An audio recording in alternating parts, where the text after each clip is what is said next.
dirait que je suis 1% meilleur. On dirait que je suis 1% meilleur qu'elle me touche la main, ou que quand je donne un câlin, ou quand elle dit quelque chose, mon cerveau devient 1% meilleur. Donc, ce qu'elle va dire aujourd'hui, le message qu'elle a pour vous, s'il vous plaît, restez bien assis, accueillez-la chaleureusement, parce que je suis garanti que vous n'allez pas seulement augmenter de 1% votre niveau de knowledge aujourd'hui, toute la connexion que vous allez avoir, mais ça va être 10, 20, 30, 40, 50%. Donc, aidez-moi à accueillir nul autre que Pasteur Laura!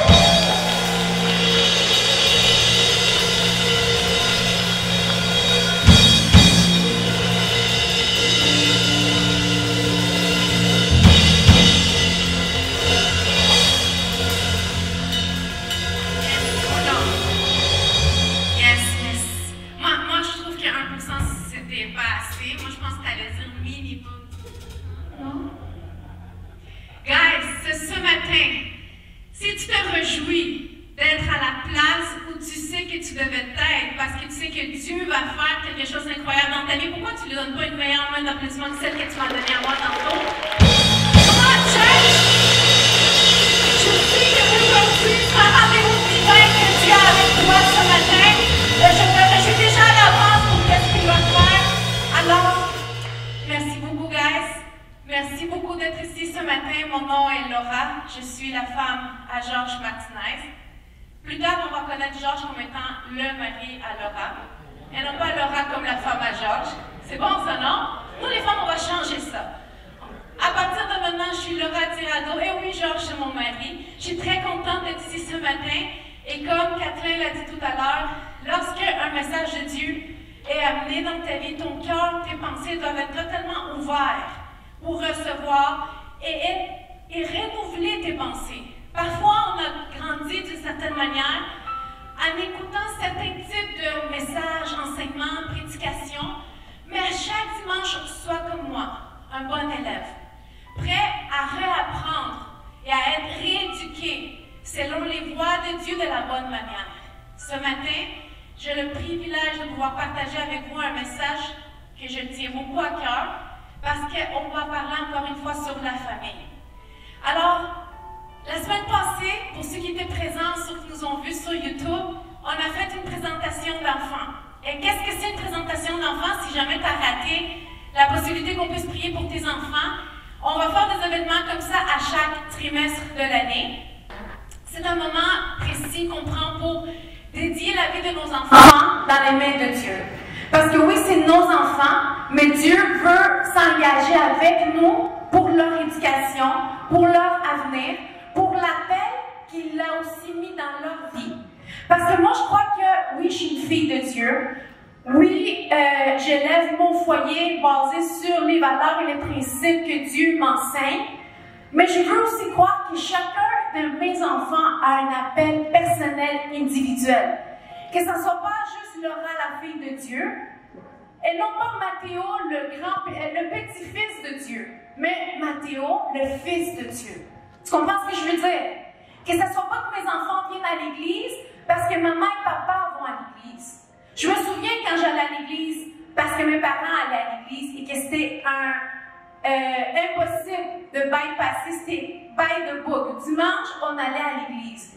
Et ça a juste rendu ma vie, ça a juste fait de moi une jeune rebelle qui ne voulait rien savoir de Dieu, même si tous les dimanches j'allais à l'église parce que je trouvais ça plate, parce que je trouvais que je devais y aller pour suivre la tradition familiale, mais il n'y avait pas un réveil à l'intérieur de moi pour apprendre plus sur qui est Dieu. Et quand je vois la première rangée ici à ma gauche, je suis très contente de voir ceux qui nous visitent, mais je suis encore beaucoup plus contente de voir ma rangée droite. Parce que j'ai Delano, non, j'ai pas Delano, j'ai Enzo, Eva, j'ai mes petites Perpignans à moi, Matteo, Roméo, Abigail, et c'est ces enfants-là qui sont notre futur. T'es d'accord avec moi? Plus tard, quand toi tu vas vieillir, puis tu vas drop, tu vas dire, tu vas prendre ta retraite, c'est Enzo, c'est Eva, c'est Ariel, c'est Axel, c'est Matteo, c'est Roméo, c'est Abigail, c'est eux qui vont prendre le lead. Mais quel type de personnes es-tu en train d'élever pour plus tard? Non, ils sont encore jeunes, non! Aujourd'hui, en 2022, nos enfants sont beaucoup plus vite et avancés qu'il y a des parents dans la salle? Est-ce qu'il y a des parents qui sont d'accord avec moi? Quand j'entends des vérités comme ça m'effraie. Définitivement, je me dis non, ils vont être bons comme moi, ils vont savoir quoi faire. Non! De la même manière que tu les élèves à la maison, il y a beaucoup plus d'autres facteurs qui les élèvent à l'extérieur de la maison. C'est pour ça que qu'est-ce que tu leur donnes à manger à l'intérieur de la maison doit être encore plus fort et solide en eux pour que lorsque Santiago va être à l'extérieur de la maison, peu importe qu'est-ce que ses oreilles ou ses yeux vont voir, ce qui va le tenir à l'intérieur de lui, c'est les valeurs et les principes que papa et maman ont sémés à l'intérieur de la maison. Et si tu es d'accord avec moi, donne une bonne main d'applaudissement au Seigneur parce que ce matin, il va venir déranger ta vie. Il va venir un peu déranger ton confort. Pas seulement comme parent, parce que on est tous fils. On est tous filles à quelqu'un. On est tous le fils de Dieu. Cette relation que tu as avec ton Père Céleste est la première relation qui prédomine dans ta vie, dans qui tu es. Et par la suite, si tu n'as pas encore la bénédiction d'être parent, prends note de qu'est-ce qu'il va falloir que tu mettes en application plus tard quand le jour va venir. Et si c'est pas seulement avec une relation avec un père et fils, c'est de quoi on parle, mais aussi ta relation avec les autres. Parce que le message aujourd'hui, comme on a dit la semaine passée, les enfants sont une bénédiction, sauf qu'ils ne viennent pas avec moi. Renouvelle mes pensées, change mon cœur, guéris mon âme et dépose en moi un message, Seigneur, qui va transformer ma vie et celle de ma famille, dans le nom de Jésus. Amen et Amen. Aujourd'hui, j'aimerais parler avec toi sur l'amour du Père. Lorsque quelqu'un connaît Dieu et développe cette relation avec lui, tu commences à comprendre et bouger dans les sphères et la dimension surnaturelle. Et à ce moment-là, tu peux réclamer les bénédictions que la parole dit que Dieu a déjà préparées pour toi et pour ta famille. Ici, c'est pas Laura qui dit Dieu a des bonnes choses pour toi. Ici, je te dis ce que j'ai lu dans la parole de Dieu. Ce que j'ai mis en application dans ma vie et ce que je vis aujourd'hui, jour après jour. La plus grande aspiration de tout être humain doit être naturellement de devenir un bon parent. Ce qui se rapproche le plus du cœur de Dieu est le cœur du Père. Et quand j'ai dit Père, maman, il ne faut pas mettre la responsabilité juste sur papa. Quand j'ai dit Père, c'est papa et maman, je parle des parents. Alors, malheureusement, dans les jours actuels, le concept d'être un bon parent a totalement été distorsionné. Je me souviens avoir lu que le docteur Derek Prince a entendu quelqu'un dire la définition du mot parent et la personne a décrit un parent comme étant un homme d'affaires en habit, en cravate, avec son laptop sous le bras et le téléphone dans l'autre bras, loin de son foyer. Lorsque Derek a entendu cette définition, il s'est dit jamais je ne voudrais être un parent de la sorte, absent du foyer, faisant quelque chose pour le foyer, mais absent physiquement et loin de la famille. La crise familiale, le divorce, la séparation sont toutes des conséquences du fait que l'homme a perdu sa place d'autorité dans sa maison. Il a laissé sa position de père se transformer dans une personne égoïste, se cachant sous le fait qu'il faut faire de l'argent pour nourrir sa maison, faire de l'argent pour nourrir les enfants. Mais au fond, c'est juste un déguisement et prétendre qu'on fait ça pour le bien-être de nos enfants, avoir 1, 2 travail, être loin de la maison, et d'autres en réalité pour cacher leur propre ego. D'autre part, la vraie raison de problème, les problèmes actuels qu'on voit à l'extérieur chez nos enfants est la rébellion et le manque d'encadrement à l'intérieur de la maison. La violence sous toutes les différentes facettes. Quand tu entends quelqu'un, ou quand tu vois dans les réseaux sociaux, l'histoire d'un enfant qui souffre d'intimidation, ou même c'est des enfants qui commettent le suicide à leur jeune âge parce qu'ils n'étaient pas capables de continuer à vivre une vie intimidée par d'autres enfants à l'école. Dis-toi que les enfants qui intimident ces enfants-là sont des enfants qui n'ont aucun encadrement, qu'ils ont un problème drastique au niveau de leur éducation, même qui n'ont pas du tout d'éducation.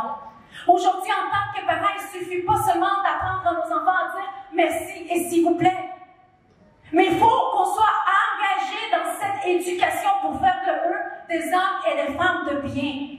La Bible nous dit dans Matthieu 5, 48, Si tu as ta Bible avec toi, tu peux l'ouvrir en Matthieu 5, 48. Sinon, on va voir le verset qui va être projeté en arrière de moi.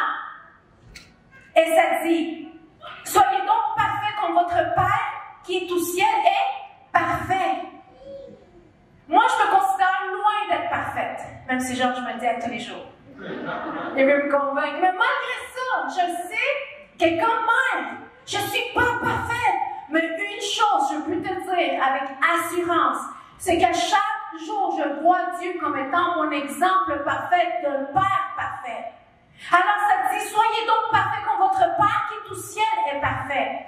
Jésus a établi ici l'objectif que chacun de ses disciples, que chacun de nous doit suivre dans sa vie. Il n'a pas dit, soyez les meilleurs docteurs, soyez les meilleurs, oups, ça un bouchon, je voulais pas lancer une flèche, mais soyez pas les meilleurs hommes d'affaires, soyez les meilleurs hommes d'affaires, soyez les meilleures femmes d'affaires. Non, il dit, soyez parfaits comme votre Père qui est au ciel est parfait. Ou sois habile dans tes entreprises par-dessus toutes choses. Non, même si ces choses sont importantes, comprends-moi. Je ne dis pas que ces choses-là ne sont pas importantes. Je dis même qu'elles sont très importantes, mais celle qui est primordiale est le fait que tu dois décider à l'intérieur de toi, toujours, vouloir être un excellent Père. La salle est tranquille, et je veux bien croire qu'il se passe quelque chose qui se travaille à l'intérieur de toi. Parce qu'avec amour, Dieu vient nous façonner. Avec amour, Dieu vient nous corriger. Et aujourd'hui, il te dit que ta première priorité doit toujours être ta famille. Ta première priorité doit toujours être ta famille, par-dessus même ton ministère. Non, mais il faut que j'aille à l'église, je me suis engagée à l'église, je veux être le meilleur leader, je veux être le meilleur pasteur, on ouvre une église, je dois donner mon 100%. Qu'est-ce que les gens vont dire si j'abandonne maintenant? 3-4 mois après avoir commencé, et comment que le découragement peut venir souvent?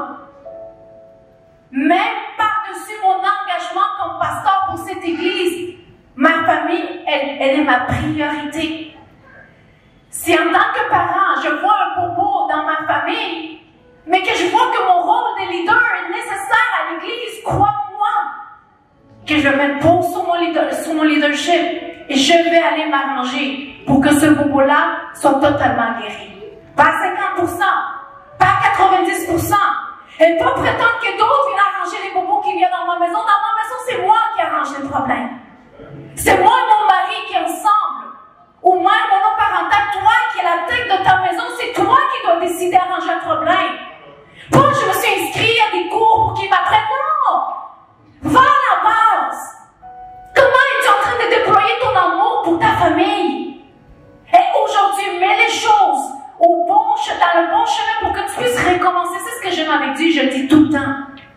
Il y a des gens que lorsque tu commets une faute, ils te barrent de leur vie à tout jamais. Parce que tu as commis une faute avec Dieu, c'est jamais comme ça.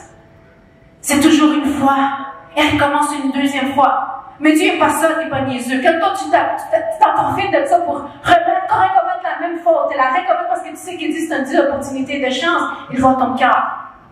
Et c'est quand tu es real dans ta repentance, dans ton désir de changer, de devenir la meilleure personne.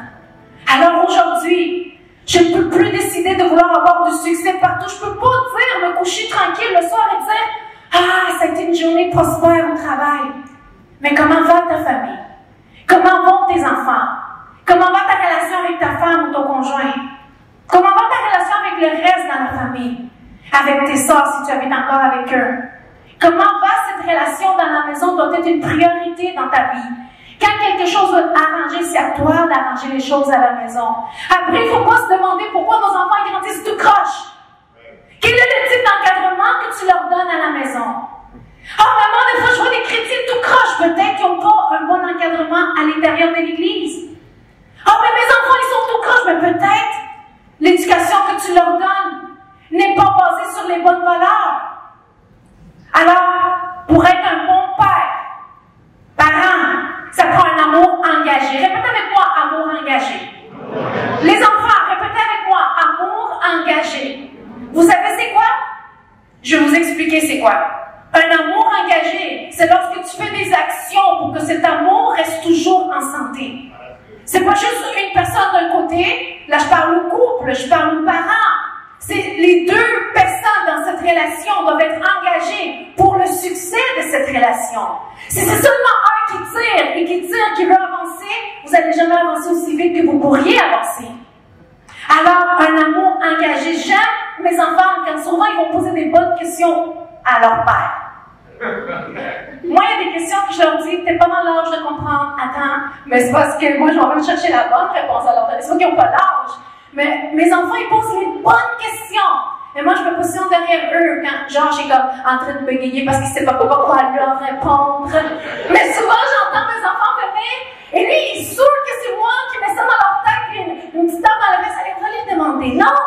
Souvent, Abigail va venir, va lui dire, papa, pourquoi tu dis toujours de laisser mon cellulaire, mais toi, tu l'as toujours dans tes mains? Et moi, je suis à l'arrière, là, je suis comme, yeah! Voici, qu'est-ce que tu vas dire? La réponse à Georges, la typique, ceux qui le connaissent. Mais il faut que je travaille. Tu vois pas que je travaille? Il faut que je te nourrisse. Il faut que je t'habille. Tu me coûtes cher. Tu vas... Et là, je suis en arrêt. Comme maintenant, après 8 ans, ça marche plus. Les premières années, mes enfants sortaient de là et disaient, ah, c'est vrai, il doit travailler. Là, maintenant, ils sont comme, ok, papa, arrête de les aider. T'étais sur Instagram, je t'ai vu. T'étais sur Facebook, je t'ai vu. Mais en tant que parents, parfois, nos enfants, ils nous mettent dans des positions où est-ce que ça vient. On doit venir comprendre d'où vient ce souci.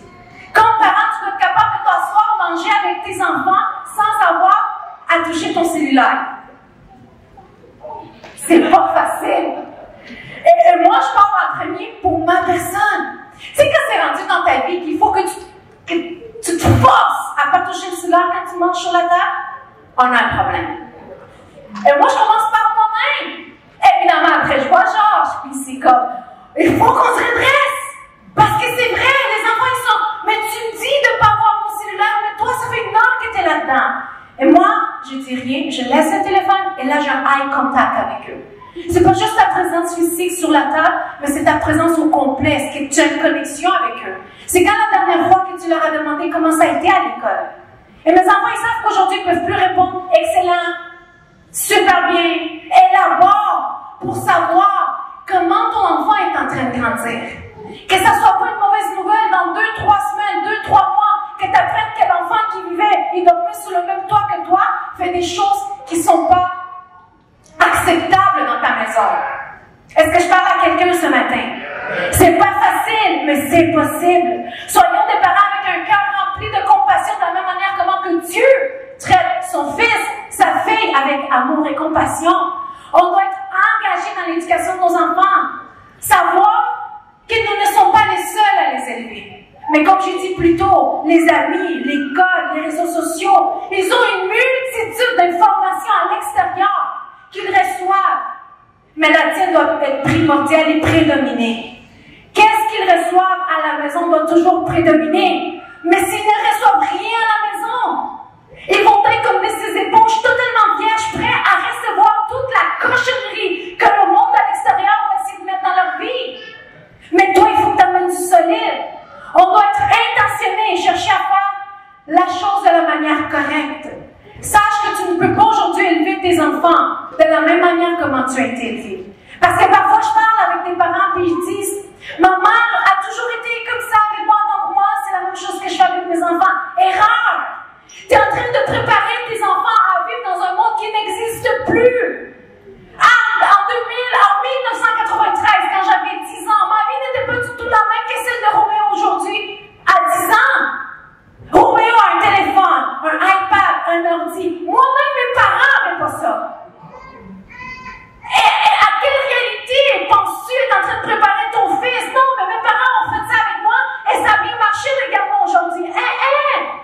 Le monde à l'extérieur est différent. Tes valeurs, tes principes, la base de ce que tu mets dans leur vie est la même. Mais la manière que tu les élèves doit évoluer. Si tu t'es pas à dis ouch, je me dis quelque chose. Parce que moi, je pense que je parle avec des gens conscients. Comment tu applaudis le Seigneur un peu plus fort que ça? Un peu plus fort que ça. Donc, quand Exo met un but au hockey, comment on crie? Comment on crie quand Roméo met un but au hockey? C'est de la même manière que tu es content quand tu entends une bonne nouvelle. Amen? Jette-toi pas dans ta place, mais donne-toi, à chaque fois que Dieu vient déranger ta vie, dis-toi que c'est pour une bonne chose. Le défi aujourd'hui est différent, mais c'est possible d'avoir une maison en santé. Une maison qui aime Dieu. Aujourd'hui, je comprends mon père, la fameuse phrase « Quand tu auras des enfants, tu comprendras. » Et crois-moi que je comprends. Crois-moi que je comprends. Et je demande à Dieu à chaque fois que je fais des niaiseries. Et aujourd'hui, mes enfants font des niaiseries. Je comprends, je demande pardon à Dieu. Des fois, je niaise mon père. Papa, est-ce que j'étais comme Roméo quand j'étais jeune? Est-ce que j'étais comme Abigail avec ses questions plus finir? Elle dit, t'étais pire. T'étais pire que ça. Mais en tant que parents, démontrons notre amour envers nos enfants de manière intentionnelle. On doit arrêter de dire, mais je ne peux pas donner ce que j'ai jamais reçu. On doit arrêter de se cacher derrière le fait que, oh non, mais moi, quand j'étais jeune, mes parents m'ont abandonné. Laisse-moi te dire quelque chose, adulte, femme, homme, prenons nos vies en main aujourd'hui. Que ce soit à nous la responsabilité de gérer nos vies sans penser à ce qu'on a vécu lorsqu'on était enfant. Quand on était jeune, on dépendait de quelqu'un, parent, tuteur, gardien, quelqu'un, une autorité. Mais aujourd'hui, peut-être que tu as subi les bonnes choses comme les mauvaises choses venant de eux. Et ça, je peux le comprendre aujourd'hui. Mais tu ne peux plus responsabiliser les manques que tu as eu dans ton enfance aujourd'hui. C'est ta décision de vivre une vie dans la victoire, dans la bénédiction, une vie en santé, et non pas une vie traumatisée. Une vie où est-ce que peut-être tu as vécu des blessures, peut-être tu as vécu dans un foyer où que tout était de l'amour. Tes parents aujourd'hui fêtent leur 50e anniversaire de mariage. Tu as eu le meilleur exemple. C'est super et j'admire ça. Et un jour, mes enfants vont dire ça de moi et de Georges. Mais peut-être ça peut être ton cas. Peut-être tu as été abusé. Peut-être on a préféré prendre soin du travail que de toi. Peut-être tu as été violenté par les personnes que tu aimais le plus. Tu t'es senti trahi, délaissé. Tes parents étaient totalement absents. C'était tout le temps un gardien, une gardienne qui te gardait. 7 jours sur 7, 24 heures sur 24. Et moi, je peux comprendre ça aujourd'hui. Je peux comprendre cette situation que tu as vécue à ton enfance. Mais laisse-moi te dire ce matin, c'est que je connais aussi la solution. Je connais aussi la solution que tu as besoin pour commencer à vivre une vie dans une santé émotionnelle, physique, intellectuelle, parfaite, sans avoir à vivre les conséquences de ce que tu as pu vivre dans ton enfance. Ne nous cachons plus une excuse que nous n'avons pas reçu assez d'amour de la part de nos parents. Même si tu n'as pas reçu assez d'amour de la part de tes parents, l'amour de Dieu, ton Père, est le meilleur exemple pour toi de comment pouvoir être un bon parent. L'amour du Père est un amour qui protège, un amour qui comble, qui guide, qui conseille, qui corrige, qui guérit et qui transforme. Si ce sont des choses que tu n'as pas reçues de la part de tes parents lorsque tu étais un enfant, jusqu'à l'âge adulte, à partir de maintenant, reçois cet amour de la part de Dieu. Un amour qui va transformer ta vie, qui va guérir les blessures qui ont été causées lorsque tu étais un enfant. Quand tu entres dans une relation avec Dieu, premièrement, la chose qu'il veut faire, il ne veut pas te juger. Il ne veut pas commencer à te dire quoi faire et quoi pas faire. Qu'est-ce que tu dois arrêter, qu'est-ce que tu ne dois pas arrêter. La première chose qu'il veut faire dans ta vie, c'est de faire surabonder son amour. Un amour qui va te guérir, te restaurer et créer en toi la capacité d'aimer les autres, mais surtout ta famille et tes enfants. Et voici comment. Je vais vous énumérer quelques exemples de comment mettre en application, parce que moi j'aime la parole de Dieu. Ça m'inspire quand je lis la Bible, mais je cherche aussi la manière comment l'appliquer. Tu es d'accord avec moi? Lire un bon livre pour lire, c'est juste remplir ta tête et devenir plus intellectuel. Mais aujourd'hui, prenons les conseils que la parole nous donne et mettons-les en pratique pour que ça puisse causer vraiment un effet dans nos vies. Parce que souvent, il y a des gens qui prétendent que parce qu'ils lisent la Bible, ils viennent le dimanche matin, ils sont supposés être les meilleurs chrétiens, hommes et femmes à l'extérieur. Non, c'est la mise en application qui fait le changement et la transformation. Amen? Alors, comment être un bon parent? Comment recevoir l'amour du Père Céleste dans nos vies, premièrement? Dieu nous a laissé des commandements et ça serait d'avoir une discipline. Avoir une discipline. Je connais beaucoup d'hommes. Il y a juste un ici à ma gauche en bas, habillé en noir, qui lui essaye de toutes ses forces d'aller au gym et manger correctement.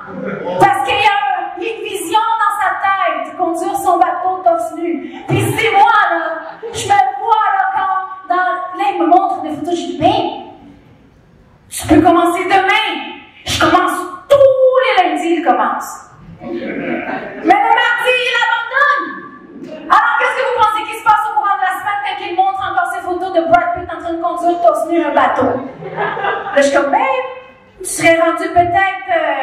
je sais pas moi, 10 livres de moins, si tu avais continué mardi, mercredi, mais tous les jours. Pourquoi? Parce qu'il y a un manque de discipline. Ben, I'm so sorry. Moi, je prêche ce que je vis. Tu comprends ce que je veux dire? Puis en passant, je suis en train de me venger un petit peu parce qu'il m'a fait quelque chose la semaine passée. Je vais vous dire après c'est quoi si vous êtes attentifs et vous restez avec moi connectés. Voulez-vous savoir? Oui! Je sais, vous voulez savoir. Je vais vous le dire 100%, c'est ça, mais attendez à la fin. Non, c'est pas grave. Dimanche prochain, je trouverai le moyen de me révenger. OK, d'accord? Mais avoir une discipline, c'est tellement important. Avec nos enfants, dans Jean 15, 10, ça dit, si vous gardez mes commandements, vous demeurez dans mon amour, de même que j'ai gardé les commandements, de mon Père, et que je demeure dans son amour. Je recommence. Si vous gardez mes commandements, vous allez demeurer dans mon amour. De même que j'ai gardé les commandements de mon Père, je demeure dans son amour. Comme parents, nous devons être disciplinés à vivre une vie intègre, une vie qui reflète Dieu dans nos vies, une vie loin du péché, et en même temps, nous devons être des parents capables de gérer une discipline à l'intérieur de ma maison. Moi, c'est simple. Chez les Martinez, il y a plusieurs choses qui ne sont pas tolérées. Le manque de respect, les vulgarités, la violence, verbale et physique. C'est juste moi qui ai le droit de taper Georges. Non, c'est pas vrai. Là, mettez pas juste ça dans YouTube, puis après ça, il y a des haters qui vont prendre ça et vont dire « Ah, Georges, c'est un homme battu. » Dans certaines circonstances, c'est plus laid qu'il me permet de le faire, mais ça, c'est un autre éducation. Ouh, je me dis qu'il y a des enfants dans la salle, mais let's go, chez moi, les Martinez, on ne tolère pas certains types de comportements. C'est pas toujours évident, mais mes enfants, ils disent, mais pourquoi les autres peuvent? Hey, ça c'est les valeurs. Chez les Martinez, on ne parle pas mal. Chez les Martinez, on ne fait pas de l'intimidation aux autres enfants. Chez les Martinez, on se respecte. Et ils comprennent le sentiment d'appartenance qui se développe chez les Martinez parce que c'est là qu'ils vivent. J'ai dit tant aussi longtemps que vous vivez sous mon toit et que je paye pour vous. Vous suivez les règlements qui sont établis chez les Martinez. Il y a des choses qui sont non négociables. Amen? Mais ça prend un parent non strict, mais ça prend un parent qui est engagé dans leur éducation à travers la discipline. J'ai demandé la permission à Roméo de vous raconter une petite anecdote et il m'a dit oui. Dernièrement, il a fait quelque chose de remarquable. Il est arrivé à la maison puis il sait très bien que moi je préfère la vérité, même s'il n'est pas belle à entendre, à apprendre qu'il m'a menti. Ça, mes 3 enfants le savent parfaitement. S'il y a quelque chose qui s'est passé, je préfère l'entendre de ta bouche que l'entendre d'un prof qui va me le dire et je veux voir que tu m'as menti. Donc, peu importe si la vérité n'est pas bonne à entendre, je préfère l'entendre de ta bouche. Il me dit, maman, j'ai fait une gaffe, mais je suis prêt à la réparer. Il dit, j'ai fait de la peine à une amie, mais lui, il ne savait pas que je l'avais déjà appris par une de mes amies. Parce que j'ai dit à mes enfants, moi, j'ai des yeux, j'ai des oreilles dans ton école, même si je ne suis pas là, j'entends, je vois tout. Et ils savent que c'est vrai parce qu'ils sont donc impossible. Comment tu sais que je me suis chicanée avec mon ami, il est juste 4h30 et le cours était à l'après-midi. J'ai dit, moi, je sais tout. Je suis partout, omniprésente. Et tu dois l'être. Et Roméo m'a dit, maman, j'ai fait de la peine à une amie fille. J'ai dit, comment, Roméo, fille? Il dit, oui, maman, j'ai pas été gentille. Je l'ai fait pleurer, mais je veux m'excuser. J'ai dit, reviens ici. J'ai dit, je le savais déjà. La cuillère était déjà prête sur la table. Mais une chance qu'elle était venue me voir, parce que, comme bonne latina, la cuillère, c'est mon allié. Oui, elle est encore là. Même si vous voulez casser, même si vous voulez jeter à la poubelle, la cuillère est encore là. Mais, il m'a dit, maman, il est tout nerveux, il est inconfortable. J'ai dit, oh, tu sais, qu'est-ce que tu devrais faire? Je dis, tu devrais l'appeler. Mais premièrement, tu devrais parler avec sa maman. Parce qu'en tant que parent, ça va me rassurer qu'un enfant qui a fait quelque chose de mauvais à l'école reçoit une bonne éducation et que les choses sont venues aux oreilles des parents et qu'ils gèrent leur enfant. Roméo a pris le téléphone, mais 2 secondes avant, il était tellement nerveux, il m'a dit, maman, mais j'ai pas envie, j'ai pas envie que l'école sache que j'ai demandé pardon parce que tout le monde va l'apprendre. J'ai dit, oh, tu dois être responsable, tu as commis une gaffe, c'est toi qui s'es mis dans la position d'avoir à demander pardon. Il dit, si je l'aurais pas fait, si tu l'aurais pas fait, on serait pas en train de parler de ça maintenant. Est-ce que je parle à quelqu'un ce soir, ce matin? Parfois, nous nous retrouvons devant des situations inconfortables où tu dois t'excuser et demander pardon, mais c'est pas la personne qui t'a mis dans cette position. C'est pas Dieu qui t'a mis dans cette position. C'est toi-même par tes actions et tes paroles qui t'es mise dans cette position. Et qu'aujourd'hui, tu te retrouves à devoir demander pardon à quelqu'un. Oh, mais les gens vont l'apprendre. Oui, mais Dieu t'es mis dans cette position. Et aujourd'hui, je préfère qu'on te voit comme un enfant qui a pris son courage à deux mains et qui s'est battu pour pouvoir récupérer cette amitié à un enfant mal élevé qui continue à faire des niaiseries à l'école. Il a pris le téléphone, il a parlé avec la maman, il a dit Madame Ted, je veux m'excuser, j'ai fait pleurer votre fille, je vous demande pardon, plus jamais ça va arriver. La madame a dit parfait, je vais passer la petite. En tout cas, ils se sont parlé, je faisais juste l'écouter de loin. Il a dit ok, on se voit à l'école, merci, bye bye. Après, j'ai pris Roméo dans mes bras, j'ai dit babe, t'es tellement bon, je suis tellement fière de toi. Parce qu'il y a tellement d'adultes qui devraient faire la même chose que tu fais. Demander pardon, c'est tellement magique, c'est tellement puissant. Pourquoi que tu fais avec un autre parce que tu demandes pardon? Tu as une force de caractère digne d'imitation lorsque tu demandes pardon. Et là, j'ai rebâti le Roméo que tu vois à l'habitude. Puis là, il y avait de l'assurance. Puis il me dit, maman, plus jamais je vais faire ça. J'ai dit, et surtout jamais à une fille. Ah bon? Et voilà. Il était tellement fier de lui après.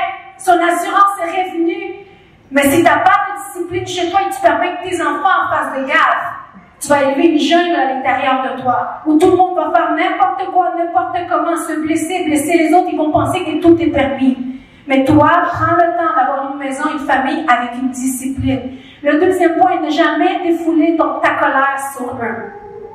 Ne défoule jamais ta colère sur tes enfants. De la même manière que Dieu ne défoule jamais sa colère sur toi lorsque tu commets une gaffe, soyons faisons très attention lorsqu'on corrige nos enfants. Colossiens 3:21 dit, Père, n'irritez pas vos enfants de peur qu'ils ne se découragent. Malgré nos plus grandes erreurs, Dieu nous a toujours appelés ses enfants. Dieu nous a toujours traités et pardonnés avec amour. Ne commettons jamais l'erreur de traiter nos enfants avec des mots blessants. J'ai déjà entendu et vu des parents traiter leurs enfants de cons, stupides, niaiseux, lents. Et la liste continue, mais qu'est-ce que tu penses que ton enfant va accepter de devenir plus tard?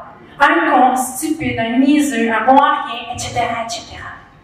Alors faisons gaffe avec les mots que sortent de notre bouche chaque fois qu'on se dirige aux gens qu'on aime. Surtout à nos enfants. Moi, je te dis quelque chose, des fois j'ai envie de prendre un punching bag, je préfère prendre un punching bag et me défouler dans la prière avant que de parler avec mes enfants. Parce que des fois, mes enfants m'énervent. Des fois, mes enfants, ils sortent le pire de moi que j'avais enterré il y a des années. Et là, j'ai comme envie, puis genre, je me regarde et comme... Là, je suis comme... Puis je transpire. Réellement, j'ai envie de leur arracher la tête. Et la manière comment je te le dis, là, c'est vraiment ça. Des fois, c'est réellement comme ça. Et quand on dit les enfants, c'est un cadeau du ciel, oui, mais regarde, je pensais pas que j'allais avoir à gérer des niaiseries comme ça.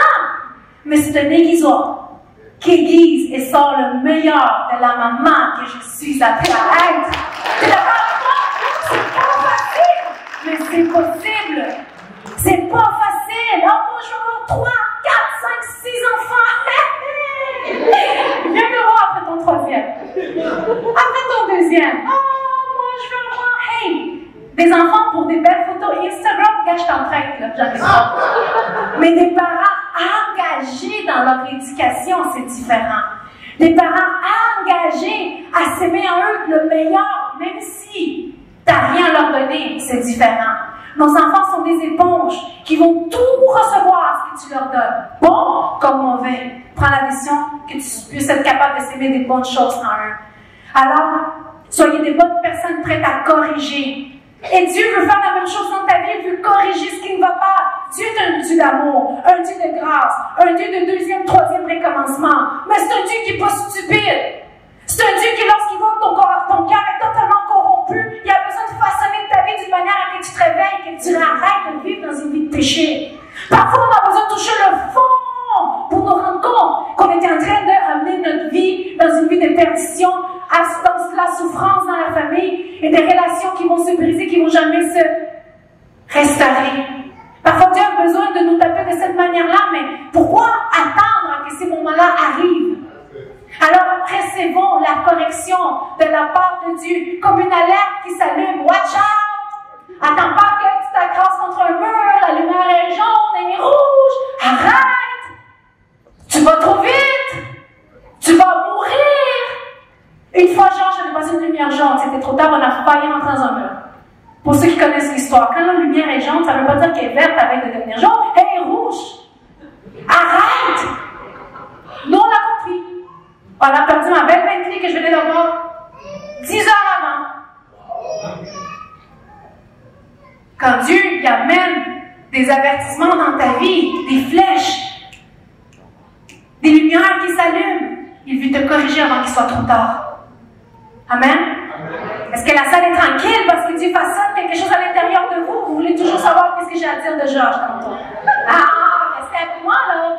Si vous décrochez, moi aussi je décroche. Alors, avoir une discipline ne veut pas toujours dire être violent, mais être ferme.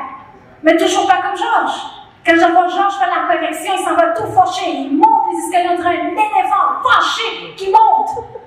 Tout d'un coup, je m'approche comme ça, j'entends tout le monde en train de rire. J'ai dit, moi, j'ouvre la porte. Et genre, j'ai crampé avec les enfants. Et moi, je t'ai envoyé dans une mission. Allez battre. Mais il est en train de rire avec eux sur le lit, puis il me regarde. Je suis pas impossible! Alors, les enfants savent qu'avec maman, ça niaise pas. Ils savent que quand maman dit ça va chauffer, moi je me lève pas de mon petit sofa bien chaud, tranquille, pour aller juste vous donner des câlins. Non! Il faut être prêt à amener la correction au bon moment avant que nos enfants soient tout tordus, que ce soit difficile de les redresser. Tant aussi longtemps que tu vois quelque chose qui s'allume, quelque chose qui est facile à corriger, corrige-le dans ta vie. Avec tes enfants, enseigne-leur avec ton exemple. Ça, c'est la plus difficile. Enseigne-leur avec ton exemple. Ça ne dit pas enseigne-leur avec tes paroles. Tout le monde sait qu'est-ce qu'il faut dire par rapport à ce qu'il faut faire ou pas faire. Mais prêcher avec son propre exemple. Éphésiens 6:4. Vous, pères, n'héritez pas vos enfants, mais élevez-les en les corrigeant et en les instruisant dans le Seigneur.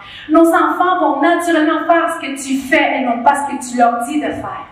Mes enfants sont affectueux avec moi naturellement parce qu'ils voient toujours Georges être affectueux avec moi.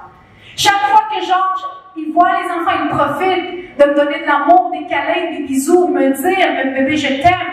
Les enfants, depuis qu'ils sont nés, ils voient que papa est toujours affectueux avec maman et c'est ce qu'ils font avec moi. C'est naturel. Mes enfants reproduisent ce qu'ils voient et non seulement ce qu'on leur dit de faire. Leur enseigner sur Dieu et sur sa parole. Proverbe 22:10, ça dit, instruis l'enfant selon la voie qu'il doit suivre. Et quand il sera vieux, quand il aura 15, 18 ans, 20 ans, il ne s'en détournera pas.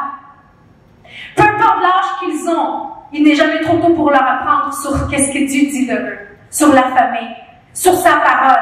Car le moment où tu ne seras pas avec eux, parce qu'on ne sera pas toujours avec nos enfants, on n'est pas toujours avec eux collés après eux à l'école, on n'est pas toujours où est-ce qu'il y a des conflits qu'ils doivent gérer. Mais toi, quand tu es dans des conflits, quand tu es dans des situations où est-ce que tu es tenté de faire le mauvais choix, il y a quelqu'un qui vient te parler. Dans les cartoons, il y a un petit ange puis un petit diable à côté. Oui ou non? On a toujours eu cette image. Mais le petit ange qui est là, c'est la voix du Saint-Esprit. C'est Dieu qui te dit non, fais pas ça, va pas là, enlève ta main de là, raccroche le téléphone, fais pas, commets pas cette gaffe. C'est cette voix-là. C'est pas ton sixième sens. C'est la voix du Saint-Esprit qui te parle et qui veut te protéger de commettre une gaffe. Même chose pour nos enfants. Lorsqu'ils vont être face à une tentation, face à une décision à prendre, tu ne seras pas là pour lui dire quoi faire. Mais c'est la voix de Dieu parce que tu leur as enseigné sur sa parole. C'est lui qui va lui donner le discernement. J'aime beaucoup Mathéo parce qu'il me dit souvent, maman, tu sais, j'ai l'oreille sensible. Il voit des choses à l'école, il vient me voir, il me dit, maman, un ami a dit telle affaire, c'est tellement pas bon. Il me dit, tu sais, j'ai l'oreille sensible. Je vois, j'entends ces choses-là, puis je le sais parce que j'ai sémé en eux depuis qu'ils sont tout petits. des valeurs venant de la parole de Dieu. Donc, ce discernement-là s'est aiguisé au fur et à mesure que le temps a passé et que j'ai été capable de mettre en eux des valeurs venant de la part de Dieu. Passer du temps de qualité avec eux. De la même manière qu'étudier, travailler, prendre ta douche, te reposer, c'est une priorité dans ta vie. Prendre du temps de qualité avec ta famille, c'est primordial. C'est important. Rends-toi disponible pour aller le voir jouer dans son sport préféré. Quand tu es capable de le faire, c'est sûr que si tu es comme Roméo et Enzo qui ont 3-4 pratiques dans la semaine, tu peux peut-être pas être là 3-4 fois dans la semaine, à 6 heures du matin. Roméo battait aux mains, il y avait des pratiques, il fallait être sur la piste de glace à 6 heures du matin. J'ai dit, ben, montre à tes enfants que tu les aimes. Accompagne-les. Montre que tu es un bon papa. Et là, il y a la phase de mes enfants quand on est avec eux, sans autre distraction, c'est priceless. Tu vois qu'il y a une connexion. Tu vois que l'amour s'établit. Donc, qu'est-ce que tu penses que lorsque je vais devoir les corriger, qu'est-ce que tu penses qu'ils vont comprendre? Que je le fais parce que je les aime pas ou parce que je les aime? Alors, soyons des personnes capables de passer du temps de qualité avec eux, que sur ta balance, le temps de qualité puisse peser plus fort que le temps où tu passes ton temps à les corriger et à les discipliner. Est-ce que je parle à quelqu'un ce soir, ce matin? Dernière chose, et une des choses en fait que je voulais mentionner, avoir des temps de qualité avec eux parfois, parce que tu es un homme ou une femme occupée, tu dois l'écrire dans ton agenda. Si tu es une personne comme moi, je ne peux pas vivre sans agenda, parce que sinon j'oublie les choses. Et pour moi, c'est marqué, et comme j'ai dit cette semaine, Georges, vendredi à 17h, il avait un rendez-vous qu'il était venu de ne pas manquer avec sa fille. Puis je sais qu'il y avait plein de choses qui sont venues un vendredi soir, là. C'est le moment où tu as le plus d'imprévus qui arrivent soudainement. En tout cas, dans nos vies. Et là, Georges savait que peu importe qu'est-ce qui se passait, il y avait un rendez-vous avec sa petite Abigail. Et pour lui, c'était un moment où il a sémé en elle des choses telles que « Voici quelle est ta valeur. Tu peux toujours compter sur moi. Je t'aime. Tu es précieuse. » Et bâtir l'estime d'une petite qui facilement peut se laisser distraire à l'extérieur par un tata qui vient lui dire « Oh, comment tu es belle. » Elle sait qu'elle est belle. Parce que le premier homme dans sa vie lui a dit qu'elle est belle. Donc, elle n'est pas éblouie par un tata qui vient lui dire « Ah, viens, je vais te démontrer que je t'aime réellement et essayer de l'emmener dans des mensonges. » Non, elle connaît sa valeur. Parce que le premier homme dans sa vie lui a dit quelle était sa valeur. Maman pourrait faire ça. Comment chercher? Tu l'as appris. Les bonnes choses que tu dis sur le terre. Ça fait avec force parce que je sais que c'est des choses qui vont faire que du bien à votre famille. Dernier point, vérifiez que leur combustible d'amour soit rempli par vous. Non pas par l'extérieur, mais par vous. Des paroles valorisantes. Comment tes enfants reçoivent ton amour? Comment toi, en tant que fils de Dieu, en tant qu'homme, tu reçois de l'amour? Ça peut être par des paroles valorisantes, des cadeaux, des services rendus. Comment tes enfants se sentent aimés? Parce qu'il y a une différence énorme à penser que la personne se sent aimée parce que je l'aime d'une telle manière. Mais peut-être ton langage de l'aimer n'est pas le langage dans lequel il reçoit l'amour. Est-ce que je me laisse comprendre? Non, mais j'ai lui acheté des cadeaux. Oui, mais elle veut juste un tête-à-tête avec toi. Elle veut juste que tu puisses laisser ton téléphone de côté, la regarder dans les yeux lorsqu'elle te dit comment elle se sent. C'est très différent. Moi, c'est pas difficile. J'aime les temps de qualité et les cadeaux. Alors, genre, je m'emmène manger, je m'emmène après magasiner. I'm the happiest girl dans la planète.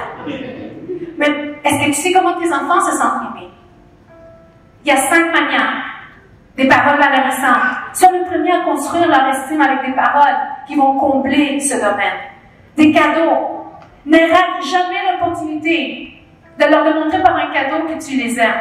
Pas les derniers Easy à 600$ qui sont sortis la semaine passée nécessairement. Juste des petits cadeaux qui vont leur démontrer comment tu as été chercher ce bouquet de fleurs, l'emmener, écrire une carte et lui dire à quel point tu l'aimes. Des services rendus, ça c'est Georges. Si tu veux savoir comment aimer Georges, attendez, vous m'en corrigez. Je suis celle qui sait comment aimer Georges. Ça c'est notre prêche. Mais si tu veux savoir comment il va se sentir aimé, lui c'est quelqu'un qui aime recevoir des services. Lui, quand il m'appelle, même si je suis dans un bordel en train de gérer 10 millions d'affaires. Lui, la seule chose qu'il veut entendre, c'est oui, bébé, je m'en occupe. Oui, bébé, c'est fait. Oui, bébé, inquiète pas. Et juste pour l'éclairer, des fois, je suis comme, je réponds pas. Il me texte. Service rendu. Moment de qualité, je l'ai déjà mentionné, et le 5e, toucher physique. Que tes mains ne servent pas qu'à les corriger, mais qu'elles soient le premier instrument que tu utilises pour leur démontrer comment tu les aimes avec un câlin. Il y a des gens qui disent, non, mais moi, je suis pas touchy, moi, j'aime pas ça. Non, mais tes enfants ont besoin de sentir un réconfort, une protection avec tes bras, avec tes paroles. Parce qu'ils ne commettent pas la faute de laisser à d'autres remplir ce domaine d'amour dans lequel ils ont besoin de te rencontrer pour être satisfait. La première personne, c'est toi, en tant que parent. Et pour finir, il y a une perception par rapport à la phrase « choisis ta bataille ». Tu as déjà entendu cette phrase? Je la dis souvent. Moi, j'ai choisi mes combats. Il y en a pour qui je me donne 0%, il y en a pour qui je me donne à 1000%. Puis, dis-toi que élever une famille, construire une famille, avoir une famille en santé, c'est difficile. Ça prend de l'engagement. Mais tu es d'accord avec moi qu'avoir une famille détruite dans la souffrance, c'est difficile aussi? Choisis ton difficile. C'est difficile de vivre une vie ayant un bon témoignage, que personne ne puisse pointer son doigt sur moi en ayant raison. C'est difficile. Ça requiert un effort. Mais c'est aussi difficile de vivre une vie où est-ce que ton témoignage de qui tu es a été totalement corrompu. Choisis ton difficile. C'est difficile de vivre une vie en santé émotionnelle, physique, parce que tu dois t'alimenter des bonnes choses, tu dois prendre des bonnes décisions. C'est difficile. Mais c'est aussi difficile de vivre une vie dans la misère, une vie malade, émotionnelle et physique. Les filles, vous pouvez monter. Alors choisis ton difficile. Choisis pour qui tu veux te battre. Te battre pour élever un foyer dans les fondements de la parole de Dieu. Un foyer stable, digne d'être prêché sur un stage comme étant un exemple. Ou te battre pour récupérer ta famille et que Dieu puisse amener une restauration dans les relations. Choisis ta bataille. Qu'aujourd'hui tu puisses être conscient que tu as tout ce qu'il faut à l'intérieur de toi pour pouvoir aller en vainqueur, parce que Christ est avec toi. On a une grande responsabilité dans cette société à élever nos enfants, à nous-mêmes être des bonnes personnes, mais on n'est pas tout seul. Christ est avec nous, il nous donne le nécessaire pour qu'à l'intérieur de nous, on puisse bâtir la personne basée sur les bonnes convictions, cette personne qui va prendre des bonnes décisions pour premièrement être un exemple pour les autres, mais aussi pour ceux qui nous regardent, dans ce cas-ci nos enfants. Et où est-ce que tu es? J'aimerais que tu puisses fermer tes yeux. Et si Dieu est venu aujourd'hui déranger ta vie avec une parole qui a été dite sur le stage, si Dieu est venu aujourd'hui amener la lumière sur quelque chose à l'intérieur de toi, j'aimerais inviter Georges ici sur le stage. Et j'aimerais qu'on puisse faire une prière pour toutes les familles qui sont représentées dans cette salle. Pour tout ce que nous venons d'entendre, qu'on soit capable, premièrement, de recevoir l'amour de Dieu pour pouvoir aimer les autres. De recevoir l'amour de Dieu d'une manière à qu'il puisse transformer qui nous sommes pour devenir une meilleure personne. Aujourd'hui, si tes enfants sont avec toi, va les chercher, approchez-vous. Que chaque personne puisse se mettre debout, s'il vous plaît, pour finaliser la prière d'aujourd'hui.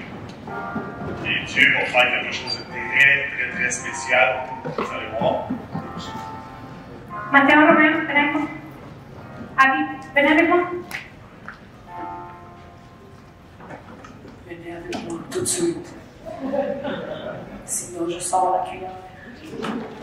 Let's go!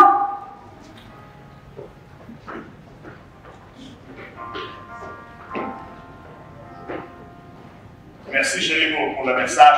Est-ce qu'il y en a qui disent ça met les pendules à l'heure?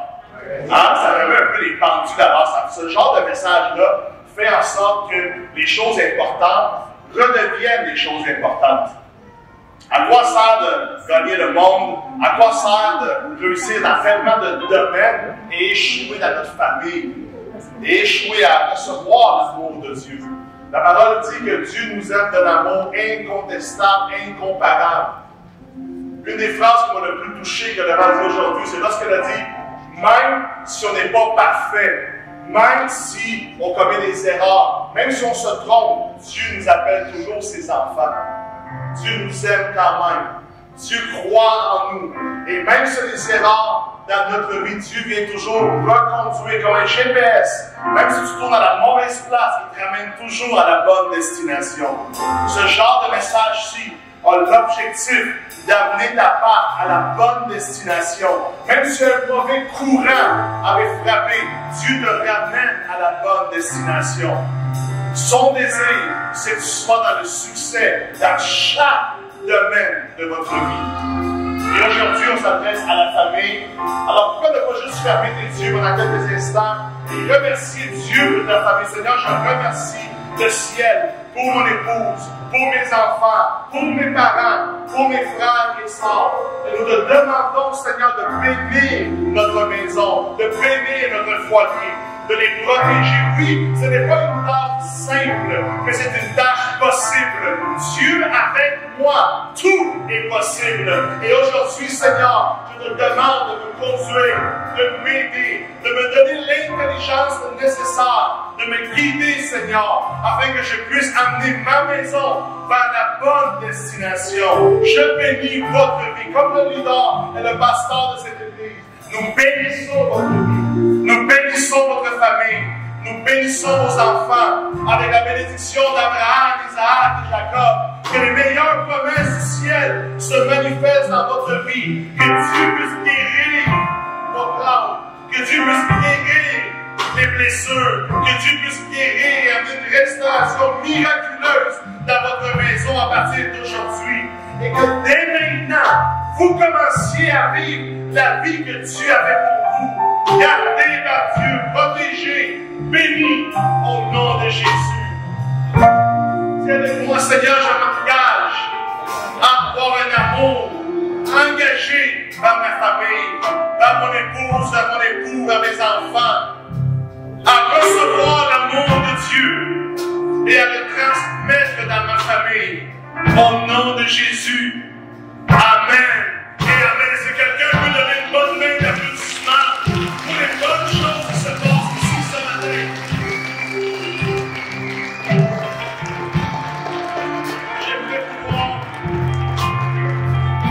J'aimerais finaliser la réunion.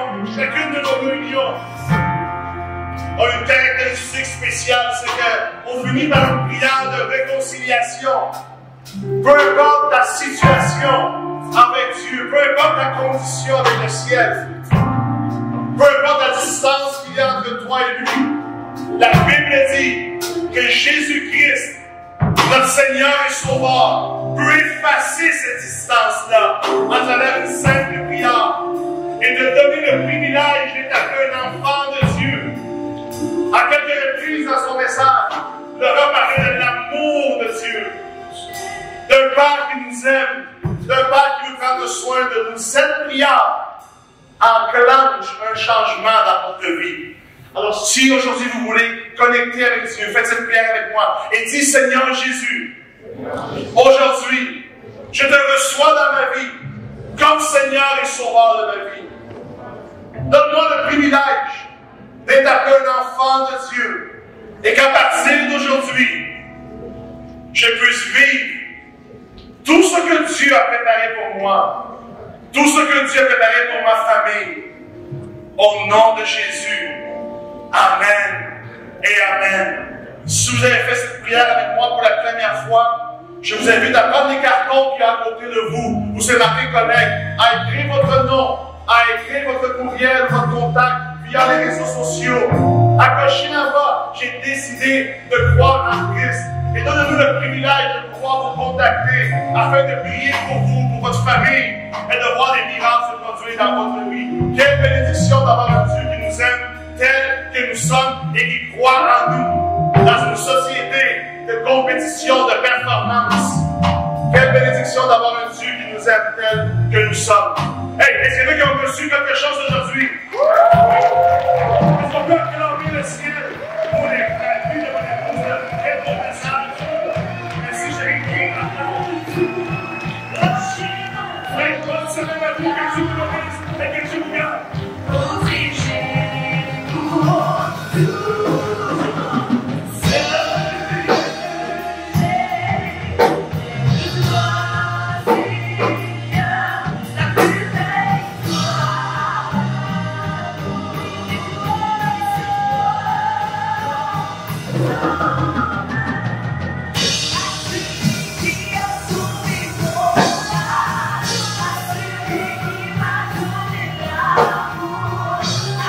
Thank you.